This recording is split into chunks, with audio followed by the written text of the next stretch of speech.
नमस्कार मित्रांनो, तुम्हा सर्वांचे माझ्या यूट्यूब चॅनलवर पुन्हा एकदा खूप खूप आणि मनापासून स्वागत आहे. आजच्या व्हिडिओमध्ये आपण बघूया डिसेंबरचा पहिला आठवडा महाराष्ट्र राज्य सरकारी कर्मचाऱ्यांसाठी ठरला खास. जारी झाले 3 महत्त्वपूर्ण GR. व्हिडिओला सुरुवात करण्याअगोदर तुम्हाला एक विनंती, चॅनलवर पहिल्यांदाच भेट देत असाल तर चॅनलला सबस्क्राईब करा आणि व्हिडिओला एक लाईक करायला विसरू नका.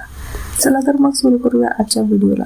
महाराष्ट्र राज्य सरकारी कर्मचाऱ्यांसाठी डिसेंबरचा पहिला आठवडा विशेष खास ठरला आहे. खरं तर गेल्या महिन्यात सरकारी कर्मचाऱ्यांसाठी 8व्या वेतन आयोगाच्या टर्म्स ऑफ रेफरन्सला मान्यता देण्यात आली. तेव्हापासून नव्या वेतन आयोगाचा जोरदार चर्चा सुरू आहे. केंद्रीय सरकारी कर्मचाऱ्यांना नवा वेतन आयोग लागू झाल्यानंतर राज्य कर्मचाऱ्यांना देखील नवा वेतन लागू करण्यात येणार आहे.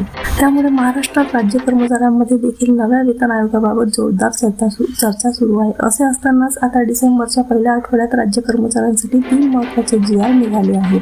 राज्य शासनाच्या विविध विभागाकडून हे GR जारी झाले आहेत. दरम्यान आता आपण डिसेंबरच्या पहिल्या आठवड्यात जारी झालेल्या या 3 महत्त्वपूर्ण GR ची माहिती जाणून घेण्याचा प्रयत्न करूया. राज्य कर्मचाऱ्यांसाठी जारी झालेले 3 महत्त्वपूर्ण GR. उद्योग, ऊर्जा, कामगार व खनिज कर्म विभाग. राज्य शासनाचे या विभागाकडून 3 डिसेंबर 2025 रोजी शासकीय मुद्रण, लेख सामग्री व प्रकाशन संचालनालय मुंबई यांच्या आस्थापनेवरील गट ब अधिकाऱ्यांची वयाच्या 50 ते 55 वर्षापलीकडे अथवा अर्हताकारी सेवेची 30 वर्षे पूर्ण झाल्यानंतर सेवेत राहण्यासाठी पात्रता आजमावण्याबाबत महत्त्वपूर्ण GR जारी करण्यात आला आहे. या GR नुसार संबंधित विभागातील 8 कर्मचाऱ्यांना सेवेत राहण्यासाठी पत्र पाठविण्यात आलेले आहे. महाराष्ट्र राज्य शासनाच्या गृह विभागाचा GR. महाराष्ट्र राज्य शासनाच्या गृह विभागाने 3 डिसेंबर 2025 रोजी सैनिकांच्या कुटुंबियांना संरक्षण देण्याबद्दल जिल्हास्तरीय समिती पुनर्गठित करण्याबाबत GR काढला आहे. आम्ही आपल्याला सांगू इच्छिते की राज्यातील माजी सैनिकाच्या कल्याणार्थ उपाययोजना करण्याच्या संदर्भात महाराष्ट्र विधान परिषद नियम 189 अन्वये माननीय मंत्री माजी सैनिकाचे कल्याण यांचे अध्यक्षतेखाली विधान परिषद सदस्यांची समिती नेमण्यात आली होती.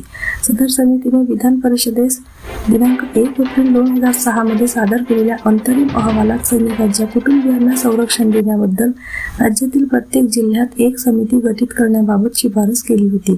त्या अनुषंगाने जिल्हा पोलीस अधीक्षक यांच्या अध्यक्षतेखाली जिल्हास्तरीय समिती गठीत करण्यात आली आहे.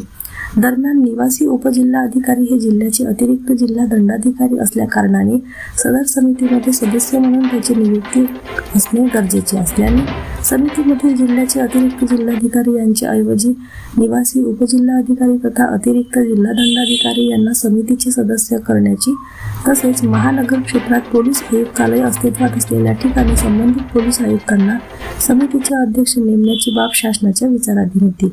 या अनुषंगाने गृह विभाग हा महत्त्वाचा GR जारी करण्यात आला आहे.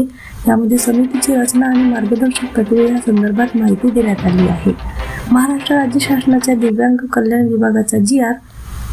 दिव्यांग कल्याण विभागाकडून 3 डिसेंबर 2025 रोजी दिवंगत व्यक्ती अधिनियम 2016 च्या कलम 32(2) नुसार दिव्यांगासाठी पद सुनिश्चित करण्यासाठी तज्ज्ञ समितीची पुनर्रचना करणे हा कार्यपद्धती विहित करण्याबाबत GR जारी करण्यात आला आहे.